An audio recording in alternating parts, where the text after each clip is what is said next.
everyone in all the actions they are doing, it seems to just trying to be happy, achieve happiness. What is happiness actually?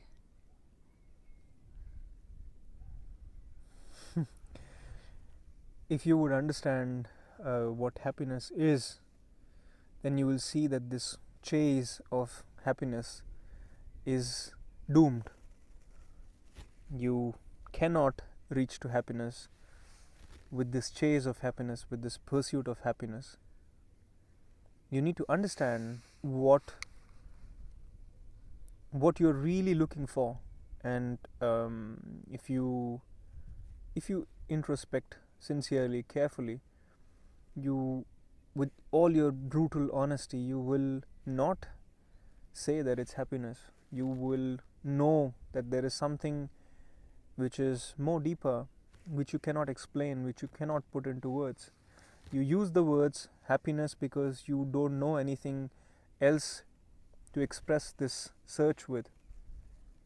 Do you agree to that? Yes, I absolutely agree.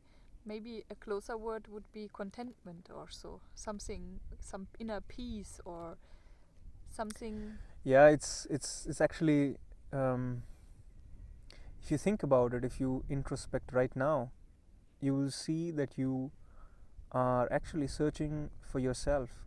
You are, to put this in another way, you are in a state of a search.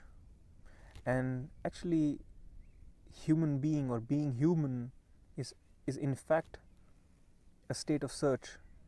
Not that the human being is searching for something, but the human itself is a state of search. If you see animals, they are not searching for anything. They are, they, once their survival is met, they are not searching anything more. And this human state is a transition from that animal consciousness to the Buddha consciousness, as they say, where all search ends and there is no, there's nothing in you that is right now in transition or is looking for something, and in that state there is happiness, there is contentment. So happiness does exist. It's not a projection. Or is it just a word to describe a state which everyone defines differently? Or, I mean, it depends how you want to define it. I mean, to me, that's not the concern of anybody, or that shouldn't be the concern of anybody. First thing is, one should ask, what exactly are they looking for? Is it really happiness or something else? and on that way, maybe they're just, keeping themselves busy with saying they want to be happy, and it's just the more immediate and more. Yeah, it's the day-to-day requirement to to have the pleasures of life, and that's what gives you happiness, but that's not the end of story, and that's not the cause of this inner search.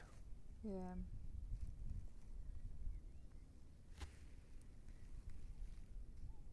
So you're saying this inner search, and does this search ever end? Yes, it does. It did for Buddha, it did for all other enlightened beings. It does.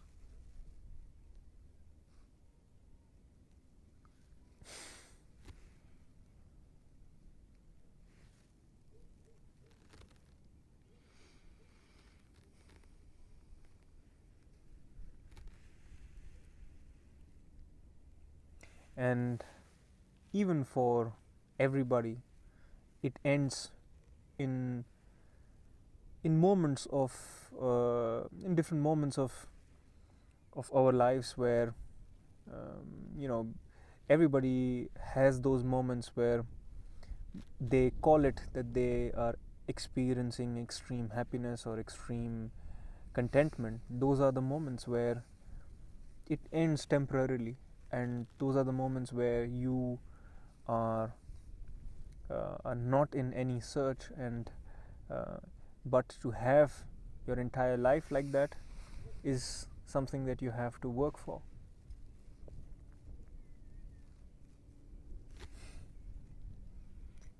Sitting here with such a view, such a silence is so different from what everyone is doing every day, every day during most of the days in the life. I mean, this is like so much silence, and I wonder, can one live just like this? Can one just once you have that inner silence in you, you can be in any situation, be wherever, but still have that in your life. So if you're chasing a particular time in your life, a particular situation in your life where you would have this inner silence, that would never come. It has to happen now. It has to happen in whatever situation you are. Of course, it's easier to have it when you are close to nature, when you are doing nothing, when you have no tasks on your mind, no responsibilities, no connection to anybody else. Just like if you see people who move to monasteries or to Himalayas or to such environments, what are they doing? They're actually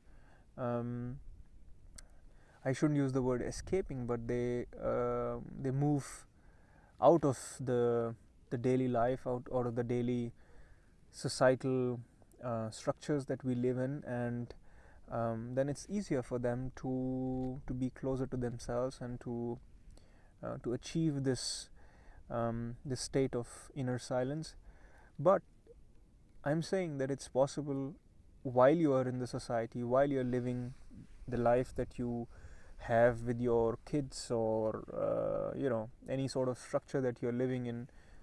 You don't need to necessarily break that structure. You just need to start with your inner space first, and you need to fix that first, and meditation is nothing but that. Yes, I think the difficulty is to stop when you are in your daily life and all the time busy.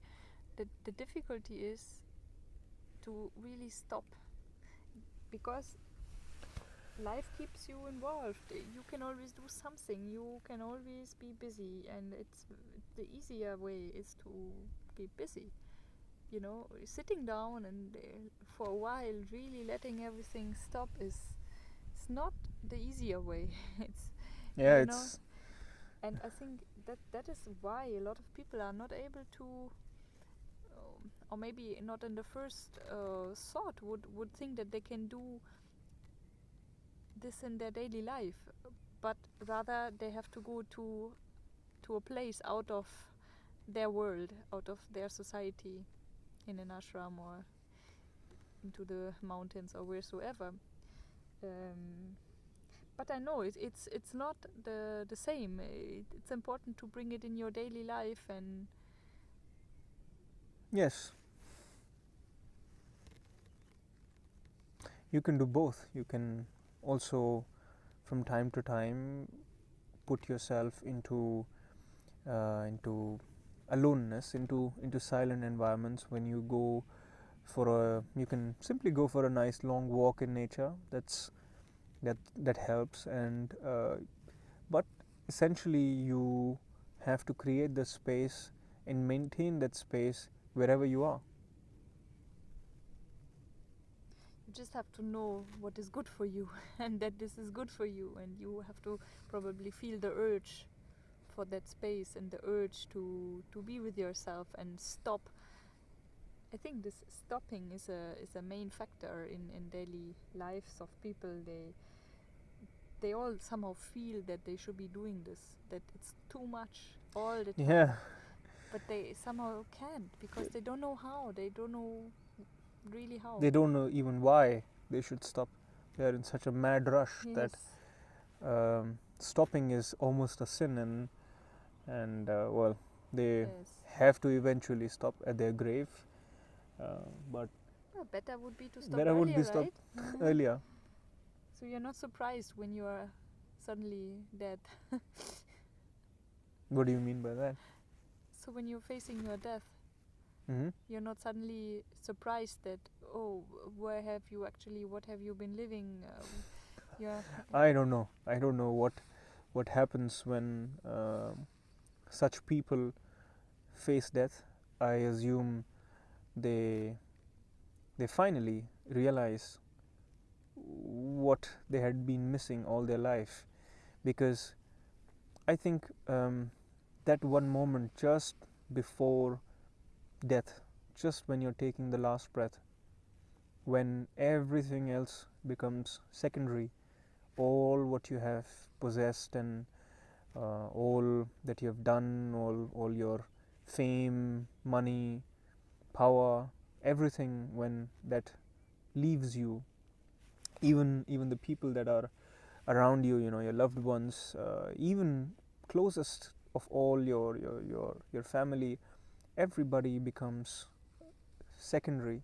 In that moment, I'm sure no matter who you were, you would face this hard question of who you are and what you did, and I think it's better to ask that question well before than death, and that's something that requires courage. But once you live with that question, this very question, that who you really are, beyond all the possessions and everything that you have acquired, then you can really live with that happiness and contentment which you were talking earlier. And in my words, you live in that inner silence, and you live with your own inner being, knowing who you are, and continuously remaining mindful of that all throughout your life. So you're kind of dying every day. I would not say so that you're dying every day, but you're aware of the transitory nature of your life, of your form that you are right now on this planet. That will also enable you to enjoy your life. So because you know then that you are alive at that moment. Yeah, you can use it. You can use that realization to make yourself or put yourself in situations of enjoyment. But that's one part of it.